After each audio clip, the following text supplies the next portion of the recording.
우리 오늘 이 시간에는 위기의 상황 속에서 자신의 어리석은 또 어떤 결정들로 인해서 비참한 최후를 맞이하게 된 그 시드기야 왕에 대해서 오늘 우리가 함께 생각해보는 그런 귀한 시간을 갖고자 합니다.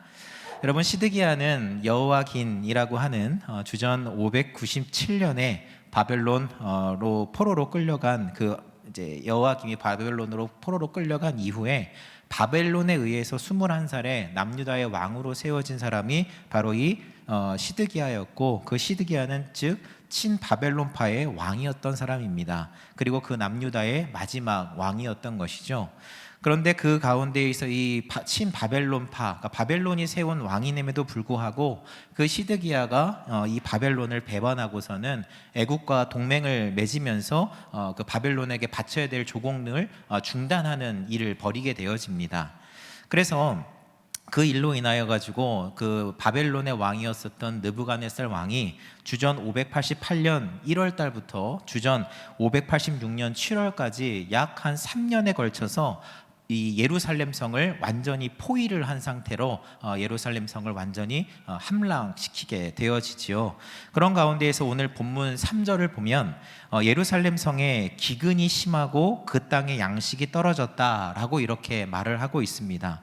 그러니까 결국에는 3년 동안 그 바벨론을 배신한 대가로 느부갓네살이 예루살렘 성을 완전히 포위했으니 더 이상 물자가 들어가지 못하는 상황이었고, 그리고 더 심각했던 것은 비가 내리지 않는 그 상황이 3년 동안 지속되어졌다라고 이야기하고 있는 겁니다. 그래서 당시 예루살렘 성 상황에 대해서 자세하게 이야기하고 있는 것이 예레미야가 이야기하고 있는 예레미야 애가 4장 9절에서 10절의 말씀을 우리가 세 번역으로 제가 한번 읽어보도록 하겠습니다. 당시 상황입니다. 굶어 죽은 사람보다는 차라리 칼에 죽은 사람이 낫겠다. 다쳐서 죽은 사람이 먹을 거리가 없어서 서서히 굶어 죽는 사람보다 더 낫겠다. 내 백성의 도성이 망할 때에 자애로운 어머니들이 제 손으로 자식들을 삶아서 먹었다 라고 이야기합니다. 그러니까 그 기근과 굶주림 가운데에서 얼마나 지금 그 예루살렘 성이 지금 지옥이었는지 우리가 바깥에서 지금 경험하는 그 더위와는 상대도 되지 않을 만큼 기근과 굶주림 때문에 예루살렘 성은 내부로부터 이미 붕괴가 되고 있었다라고 하는 것을 예레미야 애가를 보면은 자세하게 기록되어져 있지요. 그리고 또 예레미야 애가 4장 4절을 보면 얼마나 심각했는지가 또 한 구절이 등장을 합니다. 그 4절을 보면 젖먹이가 목말라서 혀가 입천장에 붙으며 어린아이들이 떡을 구하나 떼어줄 사람이 없도다 라고 말하고 있어요. 여러분 생각해 보시면, 만약에 예루살렘에 지금 3년 동안 비가 내리지 않았다라고 말씀드렸잖아요. 그러면 비가 3년 안에 조금이라도 내렸다면 적어도 젖먹이가 입이 말라서 혀가 입천장에 붙는 그런 안타까운 일은 벌어지지 않을 수 있었던 것 아닙니까? 사실 바깥에는, 성벽 바깥엔 바벨론이 지금 어떻게 보면 이 시드기야의 배반으로 인해서 화가 있는 대로 난 그 느부갓네살이 포위하고 있으니까 먹을 식량이 안 들어갔다 치더라도 지금 하늘은 뚫려 있는 상황이잖아요. 그러니까 비라도 내렸으면 그 3년의 시간 속에서 적어도 조금은 더 나은 삶을 살아갈 수 있었을 거다라는 것이죠. 최소한의 목마름은 해결할 수 있었을 거예요. 그런데 3년 동안 기근이 심각했다라는 것이죠. 여러분, 그렇다면 우리가 생각할 때 비라는 것이 그냥 단순히 자연현상 중에 하나니까 어쩔 수 없었나 보다, 기근이 왔나 보다 로서 우리가 받아들여야 되는 걸까요? 아니에요. 여러분, 비라고 하는 것은 누가 내려주시는 겁니까? 바로 하나님이시죠. 그렇죠? 열왕기상 우리 17장 1절을 보면 이렇게 이야기하고 있죠. 내 말이 없으면 수년 동안 비도 이슬도 있지 아니하리라 하니라. 열왕기상에서 우리가 이미 엘리야의 이야기를 통해 아합 왕에게 전달되어진 내 명령이 떨어지지 않는 한 이 땅에 비가 내리지 않게 하겠다라고 하셨던 그 메시지를 여러분 들으셨잖아요. 그런 가운데서 무려 몇 년 동안 비가 내리지 않습니까? 3년 6개월 동안 그 북이스라엘 땅에 비가 내리지 않아요. 그 이유는 하나, 하나님의 말씀이 떨어지지 않았기 때문입니다. 그러니까 결국에는 비를 내리시는 것이, 비를 주관하시는 것이 누구예요? 바알이 아니라 하나님이시다라고 하는 것을 그 엘리야를 통하여서도 이미 북이스라엘에서 증명하시는 이야기가 우리가 앞에 다루었었던 열왕기상의 내용 중 하나였던 것이죠. 결국 여러분 비를 준비하시고 비를 내리시는 것이 누구라는 거예요? 바로 하나님이신 거예요. 그러면 이제부터 좀 물음표가 생겨요. 하나님이 예루살렘에 정말 그 어린 아이들을 생각해서 비를 조금이라도 내려주셨으면 적어도 젖먹이가 혀가 말라서 입이 말라서 혀가 입천장에 붙는 그런 끔찍한 일들이 벌어지진 않았을 거 아닙니까? 하나님은 헤세드의 하나님이라고 하는데, 그렇게 사랑이 많다고 하는데 어떻게 그렇게 끔찍하게도 그들에게 단비 하나조차 허락하시지 않았습니까? 라고 우리는 반문할 수 있어야 되는 거예요. 그러면은 여러분, 하나님께서 왜 비를 내리시지 않았던 걸까요? 왜요?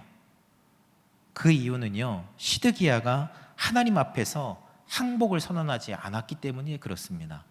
시드기야 왕이 하나님에게 회개하며 나아가지 않았기 때문이라는 거예요. 하나님은요, 어떤 분이시냐? 하나님은 한 사람의 기도를 통하여서 당신의 결정을 미루시기도 하시는 분이에요. 열왕기하 22장에 보면 요시야가 성전 청소를 하는 가운데에서 그 성전에서 발견된 율법책이 있었어요. 근데 그 율법책을, 그 내용을 한번 다 듣고 나니까 요시야 왕이 어떻게 하느냐? 바로 자신의 옷을 찢었다라고 이야기를 하고 있어요. 그 말씀을 듣고 난 다음에. 옷을 찢었다라고 하는 것은 뭘 뜻하는 것이냐 하면 회개의 뜻을 갖고 있어요. 회개의 뜻. 그런데 성경을 보게 되어지면 옷을 찢는 두 부류가 있거든요. 하나님의 말씀이 선포됐을 때 요시야 왕처럼 자신의 옷을 찢는 사람이 있는가 하면 여호야김 왕처럼 하나님의 말씀을 불태우고 찢어버리려고 하는 사람이 있어요. 그런데 그 요시야 왕은 자신의 옷을 찢어요. 그것은 뭐냐? 회개를 의미하는 겁니다. 요시야는 그 발견된 하나님의 말씀을 듣고 그동안 하나님의 말씀을 잘 알지 못해서 유다의 백성들을, 그 유다를 제대로 하나님의 말씀대로 이끌지 못한 것에 대해서 하나님 앞에 철저하게 회개하며 항복을 선언하고 있었던 거예요. 여러분, 항복이라는 게 뭐냐? 그것은 나를 완전히 포기하는 겁니다. 항복을 받아낸 그 존재에게 나의 모든 의사결정권을 그에게 맡기는 거예요. 그리고 그가 하는 모든 명령에 철저하게 토를 달지 않고 복종하는 거, 그게 항복이잖아요. 근데 그 항복이라고 하는 게 다른 말로 회개입니다. 그때 하나님께서 여선지자 훌다를 통하여서 그 요시야 왕에게 이렇게 약속하고 계세요.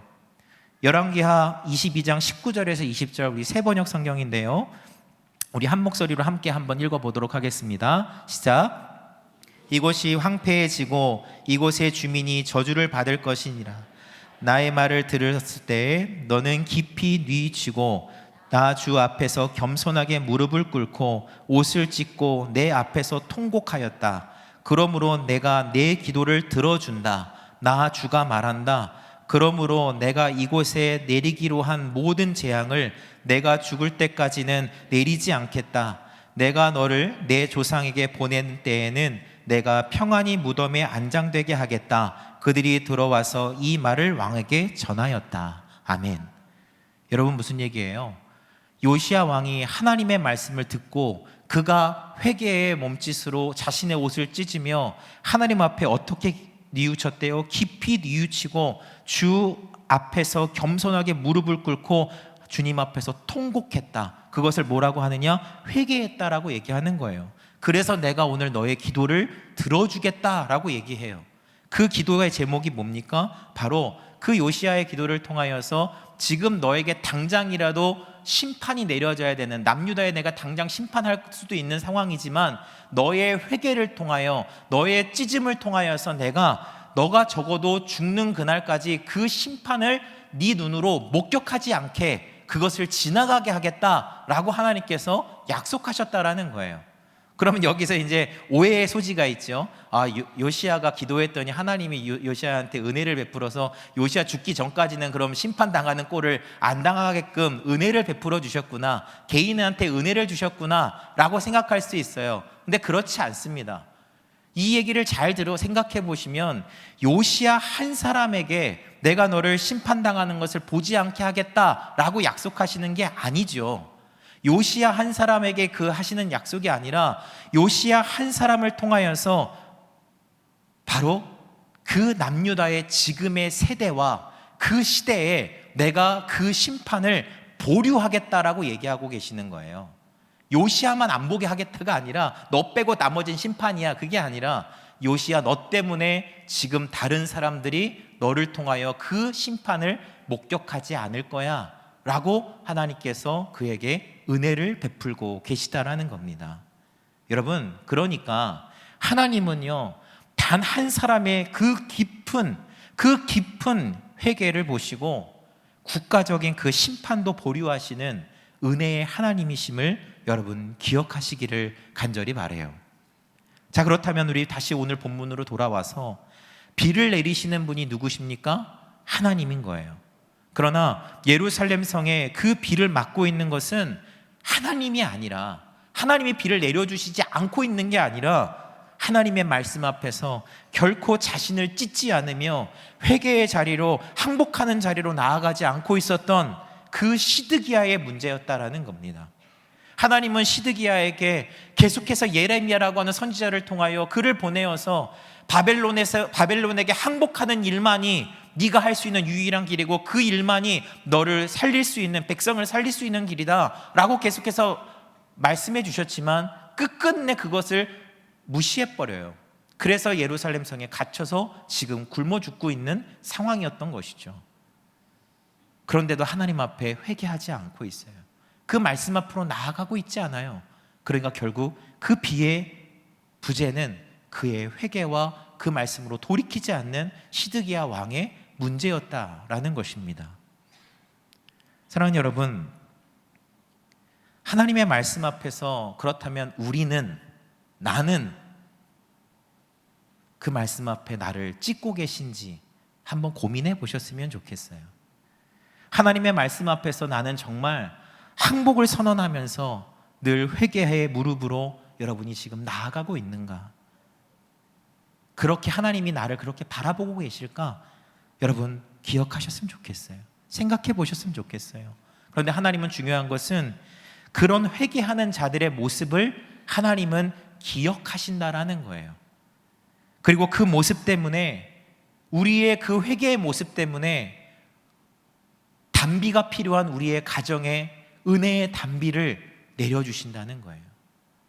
우리의 회개 때문에, 나 한 사람의 기도회 때문에, 그 기도 때문에 이 나라를, 하나님께서 이 나라에 비를 내려주시는 것이고, 나 한 사람의 그 가슴 찢음에 정말 이 온 열방을 구원하시겠다라고 하는, 이 땅에 비를 내려주시겠다라고 하는 하나님이시라는 것을 여러분 기억하시기를 바라요. 나 혼자 회개한다고 뭐가 되겠어? 아니요. 하나님은 그 한 사람의 그 간절한 회개의 모습을 통하여서 한 세대와 한 시대를 바꾸시기로 결정하셨다니까요. 그것을 결단하지 않을 때, 나 한 사람 결단하지 않을 때 그 일이 이루어지지 않습니다. 그래서 오늘 이곳에 예배하시는 모든 분들이 정말 요시야처럼 결단으로 하나님의 말씀 앞에 회개의 자리로 나아가는 우리 모두가 되기를 간절히 바랍니다. 자, 그런데 그 기근과 굶주림 속에서 3년간 그 바벨론의 포위를 당하고 있었던 그 예루살렘에 이제 아주 큰 사건이 연이어서 발생하게 됩니다. 본문 4절입니다. 그 성벽이 파괴됨에 모든 군사가 밤중에 두 성벽 사이 왕의 동산 견문길로 도망하여 갈대아인들이 그 성읍을 에워쌌으므로 그가 아라바 길로 가더니. 무슨 얘기입니까? 즉 바벨론의 철저한 포위 속에서, 기근과 굶주림 속에서 3년 동안이나 허덕이는 상황에 그 바벨론의 어떤 맹렬한 공격 때문이었는지 그 예루살렘 성벽이 파괴됐다라고 그래요. 근데 그 파괴가 되면서 일어났던 일이 뭡니까? 바로 시드기야와 그 성을 지키던, 그 시드기야를 지키던 그 군사들이 그 틈이 벌어진 것을 목격하고 그 틈을 향하여서 달려가 그 성벽 사이로 빠져나가는, 누구보다도 먼저 황급하게 그 예루살렘을 버리고 도망치는, 아라바 길로 도망치는 그런 일이 발생하게 되어졌다라는 거예요.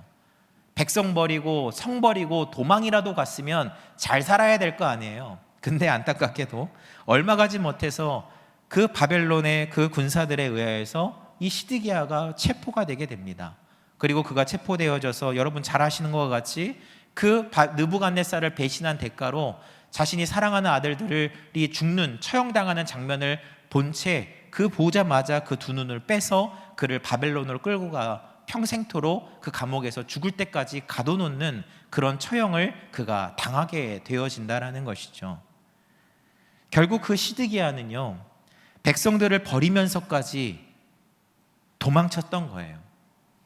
그의 최후는 그 죽는 그 순간까지 아들들이 살해되는 그 장면을 마지막 생애의 마지막 장면으로 눈으로 보고 그 장면을 매일같이 기억하다가 그냥 감옥에서 비참한 최후를 맞이하게 됐다라는 것이죠. 여러분, 이런 말을 들어보셨을 거예요. 배가 침몰할 때 그 사람이 어떤 사람인지 알 수 있다, 이런 말을 들어보셨을 겁니다. 즉, 위기에 빠졌을 때 그 사람이 진짜 어떤 사람인지 알 수 있다라는 이야기예요. 평화로울 때에는 누구나 다 잘합니다. 그가 어떤 사람인지 알기는 참 어려운 것 같아요. 하지만 그 위기라고 하는 것에 진짜 처해졌을 때 그 사람이 진짜인지 거짓인지 가려질 수 있는 중요한 순간이, 그런 중요한 도구가 바로 이 위기라고 하는 것인 것 같아요. 아마 이 세상 사람들 가운데, 우리 가운데 위기라고 하는 것을 좋아하실 분은 아마 없으실 것 같아요. 하지만 그 위기라고 하는 것은요, 무엇보다도 내가 누구인지, 나는 어떤 사람인지 잘 드러내줄 수 있는 중요한 수단입니다. 그리고 더 나아가서 그 위기라는 것 때문에 나는 지금 현재 어떠한 믿음을 가지고 있는지 내가 알 수 있는, 점검해 볼 수 있는 절호의 찬스다라는 거예요. 그렇다면 여러분, 시드기야 왕은 바벨론이 심각한 기근과 굶주림 속에, 그런 심각한 위기 상황 속에 빠졌을 때 틈이 보이자 그가 어떠한 모습을 보여주고 있었습니까? 그는 그 위기 속에서 자신의 백성을 버리는 선택을 했다는 거예요. 그는 위기 속에서 왕으로서의 모든 권위를 버렸다라는 거예요.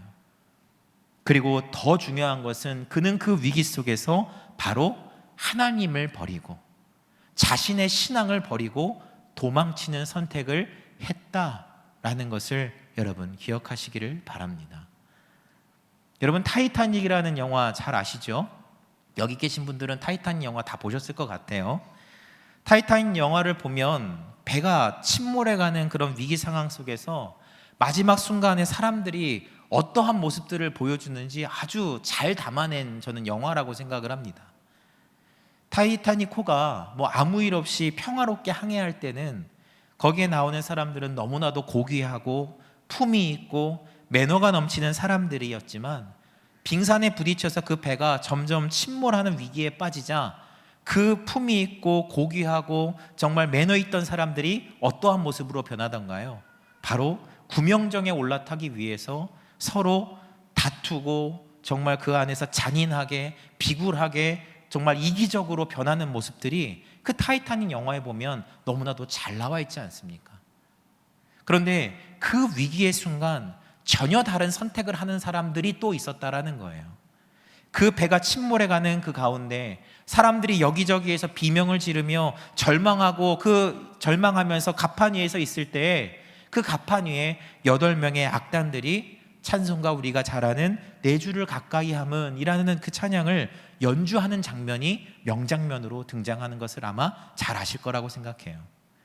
이때 실제로 악사들을 거느렸었던 그 지휘자 윌리스 하틀리라고 하는 사람이 배가 침몰하는 위기 상황 속에서 그가 무려 3시간 동안이나 구명정을 타지 못한 1635명의 그 승객들과 함께 죽음을 앞둔 그들의 불안한 마음들을 달래기 위해서, 그들의 마음을 안정시키기 위해서, 그들을 위로하기 위해서 마지막 순간까지 연주했다라고 당시 생존자들이 증언했다라는 거예요. 즉, 그 윌리스 하틀리라는 사람은요, 위기 속에서 서로 자기가 살기 위해서 비명을 지르고 이기적인 모습을 드러낼 때 그는 신앙인으로서 그 자리를 도망치기보다는 절망에 빠진 사람들을 위로하고 그들과 함께 하면서 어쩌면 지금 이제 마지막일지 모르는 그 죽음의 순간 예수님을 전하며 오직 하나님만을 그는 꼭 붙들었다라는 것입니다. 그렇다면 사랑하는 여러분, 여러분은 혹시 그 위기의 상황 속에서 우리는 시드기야와 같은 선택을 하며 혹시 살아가고 있지는 않습니까? 아니면 우리는 윌리스 하틀리와 같은 선택을 하고 살아가고 계십니까? 위기의 틈이 보이면 나를 구원하기 위해서 여러분은 지금까지 도망치는 인생을 선택하며 살아오셨습니까? 아니면 그 위기 속에서 나의 구성원을 지키기 위해 그 자리를 지켜오며 끝까지 버텨내며 살아오셨습니까? 더 나아가서 그 위기 상황 속에서 틈만 보이면 그 시드기야 왕처럼 하나님을 버리고 도망치는 신앙생활을 하셨습니까? 아니면 그 위기 속에서 끝까지 하나님 붙들고 예배의 자리, 기도하는 그 자리를 지켜내는 믿음의 생활을 해오셨습니까? 스스로에게 답을 내려보셨으면 좋겠어요. 여러분, 하나님은 절체절명의 위기 속에서 하나님만을 끝까지 바라보며 붙드는 자들을 하나님은 결코 잊지 않으십니다. 하나님은 그들을 반드시 구원하신다라고 하는 사실을 여러분 믿으시기를 바랍니다. 그 사실이 그냥 제가 그냥 하는 말이 아니라 그게 실제로 이루어져요. 예레미야 39장 11절에서 14절까지의 이야기인데요, 그걸 다 읽을 수는 없어요. 너무 길어서. 그런데 예레미야 여러분 39장 1절에서 7절까지를 보시면 우리가 지금 오늘 본문으로 읽었던 열왕기하 25장 1절에서 7절의 말씀과 똑같아요. 똑같이 예레미야가 그 당시의 사람이었기 때문에 예루살렘 성이 함락되는 과정이 예레미야 39장 1절에서 7절에 똑같이 기록이 되어져 있습니다. 그 마지막 7절에서도 똑같이 그 시드기야 왕이 눈이 뽑혀서 바벨론의 포로로 끌려갔더라 라고 끝나요. 그런데 제가 말하고자 하는 건 뭐냐면 11절부터 14절이에요. 거기에 무슨 내용이 나오느냐 한번 제가 읽어보겠습니다.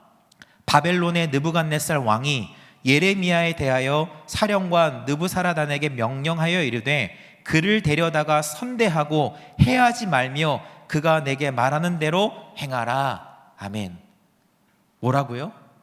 지금 7절까지의 내용은요, 바벨론이 지금 이 예루살렘이 완전히 함락되어지고 시드기야가 그 심판당하는 이야기로 끝나요. 그런데 그 예레미야 그 뒤에 무슨 내용이 붙으냐 하면 바로 예레미야가 그 심판의 위기 속에서 바벨론이 침략하고 이제 완전히 예루살렘이 멸망하는 과정 속에서 예레미야를 어떻게 한다고요? 바벨론의 왕이 그를 데려다가 선대하더라라고 이야기하고 있어요. 그를 보호하라. 바벨론 왕이에요. 구원의 이야기가요, 한쪽에선 심판이 벌어지는데 동시에 한쪽에서는 구원이 발생하고 있는 거예요. 그게 구원의 양면, 이 심판의 양면성이거든요. 한쪽은 심판이지만 한쪽은 구원을 받고 있어요. 여러분, 바벨론 왕이 그 예레미야를 어떻게 알고 있었을까? 어떻게 알았기에 그를 살려내라, 그를 보호하라 라고 하는 그 명령을 내렸던 걸까? 사실 그 어떤 유대 왕이나 신하들에게 있어서 이 예레미야라고 하는 사람은 당시에 굉장히 마음에 들지 않는 사람이었거든요. 왜냐하면 예레미야가 하던 말이 바벨론한테 항복하세요, 항복하는 길밖에 없습니다라고 하니까 매국노라고 막 사람들이 욕했단 말이에요, 예레미야를. 그러니까 최후에 그 예레미야가 이 예루살렘이 포위되는 그 상황 속에서 그가 있던 곳이 감옥이었어요. 감옥에 갇혀 있었던 상황이었단 말이죠. 유다의 사람들은 이 예레미야를 다 미워했어요. 매국노라고. 어떻게 항복하라는 말을 할 수 있느냐라고. 하지만 예레미야는 끝까지 하나님이 그렇게 말씀하시더라, 살 방법은 그거밖에 없습니다라고, 항복하라라고 그는 말하거든요. 그러니까 학자들의 입장에서는 어떻게 생각하느냐 하면 이 바벨론 왕이 그를 어떻게 알갔을까? 그것은 예레미야라고 하는 사람이 바벨론에게 항복하는 길밖에 없다라고 계속해서 말하던 사람이 있습니다. 그러니까 그 사람을 친 바벨론파라고 생각했기 때문에 그 사람은 우리의 호의적인 사람, 그러니까 그 사람은 우리 편이었으니까 우리가 전쟁 가운데에서 그 사람 죽이지 말고 그 사람 지켜내라 라고 하는 것으로 이 일반적인 이해를 할 수 있다라는 거예요. 그런데 그냥 그것이 단순히 사람의 생각으로 하는 그런 생각이 아니라 우리는 더 나아가서 그 모든 것들, 그 위기 속에서 그를 구원해낸 것은 바벨론 왕이 아니라 하나님께서 그 예레미야를 구원하고 계셨다라는 것을 우리가 여러분 믿으시기를 간절히 바라요. 그렇다면 왜 하나님께서는 예레미야를 구원하셨던 걸까요? 왜 예레미야를 그를 살리기 위해 바벨론 왕을 통하여서까지라도 그를 구해내기 위해 애쓰셨던 걸까? 그 이유가 뭘까? 그것은 바로 그는 아까도 얘기했지만 정말 그 이스라엘 백성들에게 하나님의 말씀을 전하는 것은 목숨을 내놓고 얘기하는 이야기였거든요. 그런데 그 위기 속에서 그 예레미야는 결코 도망치거나 숨거나 그렇게 피해버린 것이 아니라 끝까지 하나님의 말씀을 그는 전했기 때문에 그렇습니다. 하나님의 말씀을 끝까지 붙들었기 때문에 그에게 그런 놀라운 일이 일어나게 되어졌다라는 거예요. 하나님은 그런 예레미야를 결코 잊지 않았다라는 것을 예레미야 아까 우리가 읽었었던 39장 11절에서 14절에 이야기하고 있는 것이죠. 그래서 하나님은 그를 그 심판의 광풍 속에서 그를 구원해 내셨다라는 것을 여러분 믿으시기를 바랍니다. 그렇다면 예레미야는 어떤 위기 속에서 끝까지 그렇게 강력한 위기 속에서 어떻게 그는 끝까지 하나님의 말씀을 전하는 그 자리를 지켜낼 수 있었던 걸까요? 어떻게 그는 흔들리지 않았던 걸까? 어떻게 하나님만 바라보면서 그 위기 속에서 그는 견뎌낼 수 있었던 걸까? 목사님, 나는 못하겠어요. 나는 위기만 오면 피하고 싶고 도망치고 싶고 내가 하나님 모른 척 할 때가 얼마나 많았는데요. 근데 도대체 그 예레미야는 어떻게 하나님에게서 도망치지 않고 끝까지 그는 신앙을 지켜낼 수 있었습니까? 우리는 질문하셔야 돼요. 그런 그의 큰 믿음이 어디서 온 걸까? 그런 확신이 어디서 온 걸까? 우리가 생각해 봐야 합니다. 저는요 40년 전에, 그러니까 예레미야가 지금 구원받는 그 시점으로 봤을 때 40년 전에 그에게 주신 그 하나님의 그 약속을 예레미야는 잊지 않고 그 말씀을 확실히 붙들고 있었기 때문에 그가 하나님에게서 멀어지지 않고 그 위기 속에서 살아갔다라고 여러분에게 감히 말씀드릴 수 있을 것 같아요. 40년 전입니다. 40년 전이라고 하는 것은 주전 626년을 가리키는 것인데 지금 586년이에요. 그러니까 586년에 예루살렘이 무너지는 상황이니까 예레미야가 처음 등장하는 시기가 626년이에요. 그러니까 40년 전에 하나님께서 예레미야를 부르실 때 그 이야기가 예레미야 1장에 등장합니다. 예레미야가 처음 선지자로서 부름받는 이야기가. 근데 그 여기에 하나님께서 약속의 장면이 나와요. 예레미야 1장 14절과 15절 그리고 17절과 19절의 말씀을 우리가 한 절씩 교독으로 한번 해보겠습니다. 제가 먼저 읽겠습니다. 여호와께서 내게 이르시되 재앙이 북방에서 일어나 이 땅의 모든 주민들에게 부어지리라.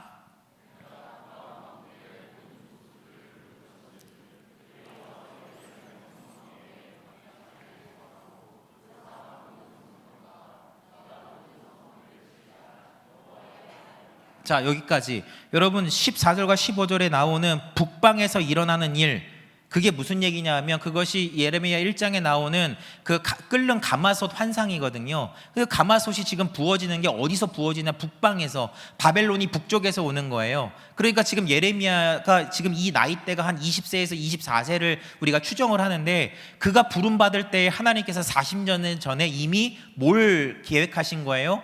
바벨론을 통하여서 내가 심판할 거라는 것을 예레미야한테 이미 언지를 하고 계셨다라는 거예요. 그 가운데에서 이제 그 심판을 경고하셨고 이제 17절과 17절부터는 이제 예레미야에게 하시는 약속이 등장하는 겁니다. 제가 먼저 읽겠습니다. 그러므로 너는 내 허리띠를 동이고 일어나 내가 내게 명령한 바를 다 그들에게 말하라. 그들 때문에 두려워하지 말라. 내가 그들 앞에서 두려움을 당하지 않게 하리라.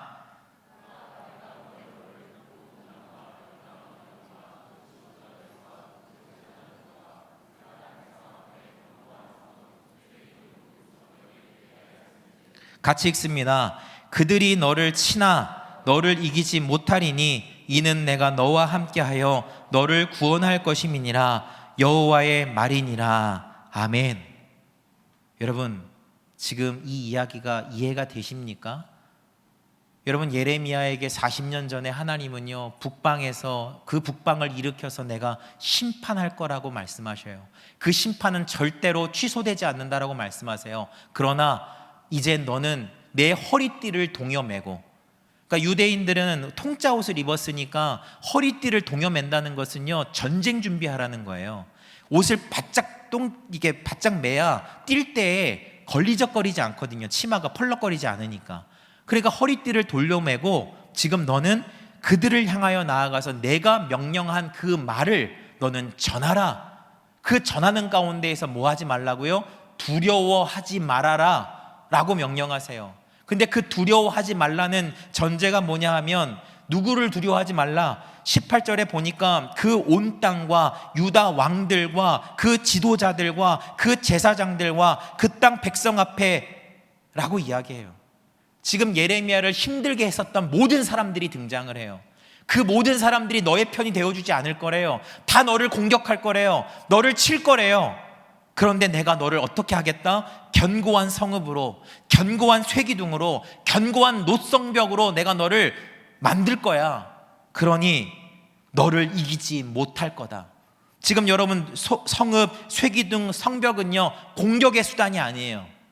공격을 하는 수단이 아니라 방어의 수단이에요. 그런데 신기한 게 뭔지 아세요? 열왕기하 우리가 읽었던 25장 뒤에 8절부터를 보면 예루살렘 성의 성벽과 쇠기둥과 성읍들이, 노성벽이 다 무너지는 이야기가 나와요. 그런데 하나님은 그 심판 가운데에서 예루살렘 성이 다 무너져도 내가 너를 무너지지 않게끔, 너를 단단한 성읍과 같이, 쇠기둥과 같이 내가 노성벽으로 너를 지켜내겠다. 그렇게 40년 전에 약속하신 거예요. 너를 이기지 못할 거야. 왜? 내가 너와 함께 할 거니까. 내가 너를 구원할 거니까. 단 전제가 있어요. 그들이 너를 칠 거야. 공격하지 않을 거가 아니에요. 우리는 그러잖아요. 기도할 때, 하나님, 나 공격당하지 않게 해주세요. 나 위기에 빠지지 않게 해주세요. 그게 은혜라고 생각하잖아요. 그렇죠? 아니라는 거예요. 위기가 지나가는 게 은혜가 아니라 그 위기 속에서 하나님이 지켜내시는 게 은혜라고요. 그 위기 속에서 내가 무너지지 않게 나를 단단한 노성벽으로, 쇠기둥으로 나를 만들어주시는 거, 그게 하나님의 은혜라고요. 그게 하나님이 약속하신, 우리에게 주신 약속이에요. 여러분, 이제 예레미야가 왜 위기 속에서 도망치지 않았는지 이제 아시겠습니까? 너를 분명히 칠 거지만, 너를 분명히 음해하고 너를 죽이려고 그들이 이를 갈겠지만 두려워하지 말아라. 내가 너를 단단하게 할 것이라. 내가 너를 구원할 것이라. 그 약속의 말씀을 예레미야는 잊어버리지 않고 단단히 믿고 있었던 거예요. 여러분, 말씀을 마무리하려고 합니다. 오늘 하나님은요, 우리에게 이렇게 말씀하시는 것 같아요. 나 여호와의 말이다. 나에게서 도망치게 만드는 그 현실의 문제가, 나에게서 도망치게 만드는 그 돈 문제가, 나에게서 도망치게 만드는 그 건강의 문제가, 나에게서 도망치게 만드는 너의 형편의 문제가, 너의 자녀의 문제가, 남들에게는 진짜 말할 수 없는 그 아주 은밀한 너의 문제가 너를 매일 공격하고, 너를 매일 괴롭게 하고, 너를 매일매일 너를 무너뜨릴지도 모르겠지만, 그러나 너를 이기지 못하게 내가 할 거야. 내가 너와 함께하여 너를 구원할 거야. 이것이 예레미야에게만 하신 말씀이 아니라요, 우리에게 하신 말씀임을 여러분 믿으시기를 바라요. 왜 위기 속에서 우리가 자꾸 도망쳐야 됩니까? 왜 위기 속에서 우리가 기도의 자리를 도망갑니까? 왜 위기의 상황 속에서 우리는 예배의 자리부터 포기합니까? 위기의 상황 속에서 내가 지켜야 될 것들을 왜 포기합니까? 여러분, 시드기야처럼 살다가 죽어갈 겁니까? 시드기야처럼 위기만 생기면, 틈만 보이면 도망치는 인생으로 여러분의 삶을 끝내실 겁니까? 여러분, 위기 속에서 그 틈이 보여도 그 자리를 지켜내셨으면 좋겠어요. 그 위기 속에서 도망치지 않고 하나님 끝까지 붙들면서 그 자리를 지켜내는 우리 모두가 됐으면 좋겠습니다. 하나님, 우리 이 시간 기도했으면 좋겠어요. 하나님, 나를 치는 그 위기들이 나를 너무 힘들게 합니다. 너무 어렵고 힘든데 그 위기 속에서 내가 하나님 버리지 않게 하여 주십시오. 내가 그 위기 속에서 기도하는 그 시간을 잃지 않게 하시고, 내가 그 위기 속에서 하나님을 예배하는 그것을 잊지 아니하게 하시고, 내가 그 위기 속에서 내가 평생을 드려왔던 그 하나님의 말씀을 잊어버린 채 아무런 소망도 없이 살아가는 그런 무너진 인생으로, 무너진 삶으로 살아가는 것이 아니라, 하나님, 그 위기 속에서 내가 하나님 꼭 붙들고 살아가기를 원한다고 우리가 시간 주여 한번 외치고 간절하게 기도하며 나아갑니다.